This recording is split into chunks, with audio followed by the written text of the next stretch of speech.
ஆர்ப்பாட்டம், நாடு முழுவதும் ஆர்ப்பாட்டம்.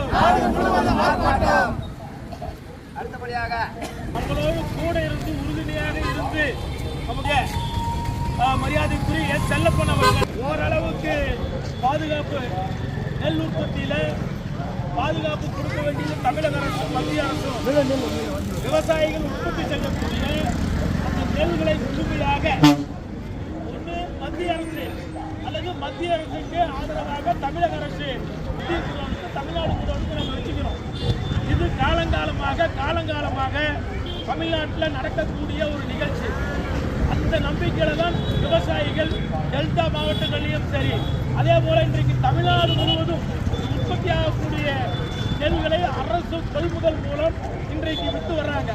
வருஷானா கொஞ்சம் ஒரு 50 ரூபாயா 100 ரூபாயா உற்பத்திக்கு தகுந்த மாதிரியான விலை அல்லது விவசாயிகள் சொல்லக்கூடிய விலை இருக்குதானா? கிடையாது. அது இல்லைன்னா கூட ஏதோ அரசாங்கம் சிறு கொஞ்சம் கொள்முதல் பண்ணிச்சுன்னா ஒரு குறிப்பிட்ட விலை நிர்ணயம் உறுதி என்கிற நிலை இதுவரைக்கும் இருந்தது. ஆனால் சமீபத்தில் மத்திய அரசு மோடி என்னைக்கு ஆட்சிக்கு வந்தாரோ அன்னையில இருந்து விவசாயிகளை அழிக்கக்கூடிய அத்தனை நடவடிக்கைகளை அமல்படுத்தி வர்றார். குறிப்பாக உங்களுக்கு தெரியும், கடந்த 5 ஆண்டுகளுக்கு முன்பாக விவசாயிகளை நாசப்படுத்தக்கூடிய வகையில, விவசாயிகளை அழிக்கக்கூடிய வகையில விவசாயத்தை கார்ப்பரேட் நிறுவனங்களுக்கு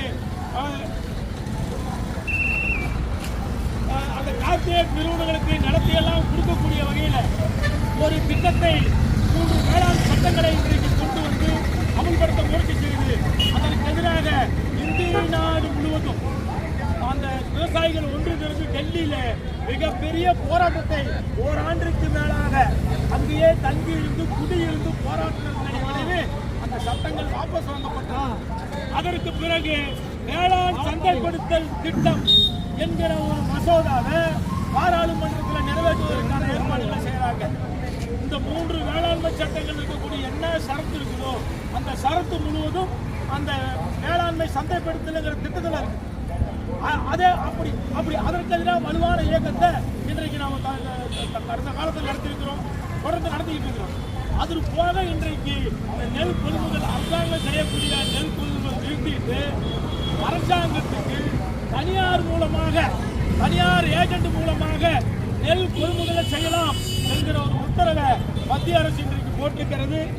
ஆகவே நாங்கள் அதை வன்மையாக நம்ம தமிழ்நாடு விவசாய சங்கம் கண்டிக்கிறோம், எதிர்க்கிறோம். தமிழ்நாடு பூரா இதற்கு எதிரான ஆர்ப்பாட்டத்தை வலுவாக நடத்தி கொண்டிருக்கிறோம். தமிழக அரசை பொறுத்தவரை இதை எக்காரணத்தை கொண்டு அனுமதிக்க கூடாது. மத்திய அரசு திட்டங்களை எவ்வளவோ திட்டத்தை